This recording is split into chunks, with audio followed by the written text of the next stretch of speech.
N'oubliez pas de vous abonner pour suivre les vidéos et ne rien rater.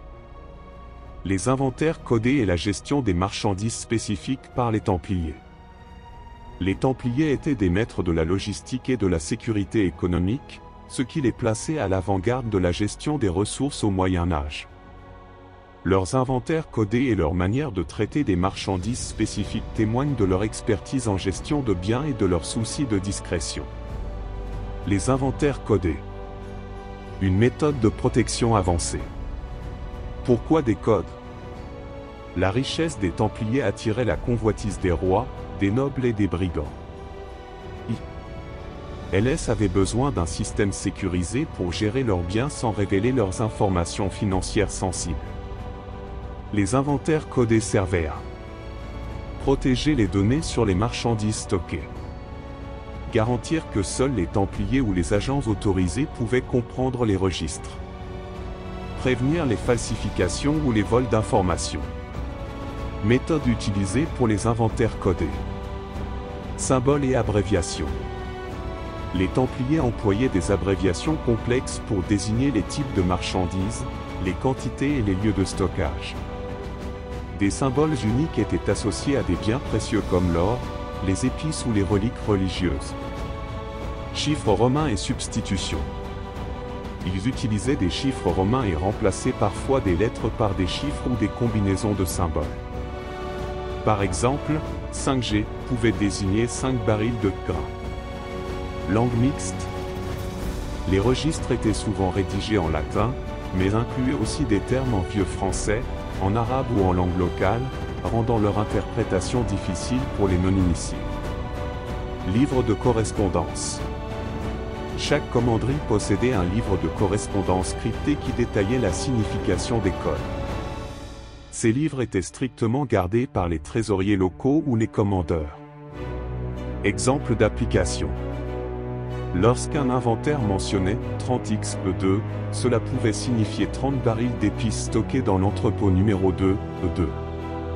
Les reliques ou les trésors sacrés étaient souvent désignés par des symboles religieux, croix, calice, ou des termes latins spécifiques. Gestion des marchandises spécifiques, un savoir-faire logistique. Les Templiers manipulaient une grande variété de marchandises, des plus précieuses, or, épices, textiles, aux plus courantes, vin, céréales. Chaque type de produit nécessitait une gestion particulière pour maximiser sa valeur et préserver sa qualité.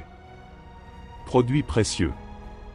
Épices, poivre, cannelle, muscade, clous de girofle. Stockage. Conservés dans des jarres hermétiques ou des sacs en tissu, les épices étaient protégées de l'humidité. Les entrepôts étaient ventilés pour éviter la moisissure. Gestion économique. Les épices étaient des produits à forte valeur ajoutée. Les Templiers les achetaient en Orient à moindre coût et les revendaient à des prix exorbitants en Europe. Or, argent et pierres précieuses. Sécurisation. Conservés dans des coffres-forts renforcés, scellés par plusieurs clés détenues par différents responsables. L'accès était limité aux seuls membres autorisés de l'ordre. Transfert. L'or était souvent utilisé pour les paiements internationaux ou les prêts. Les pierres précieuses servaient parfois de garantie pour des emprunts.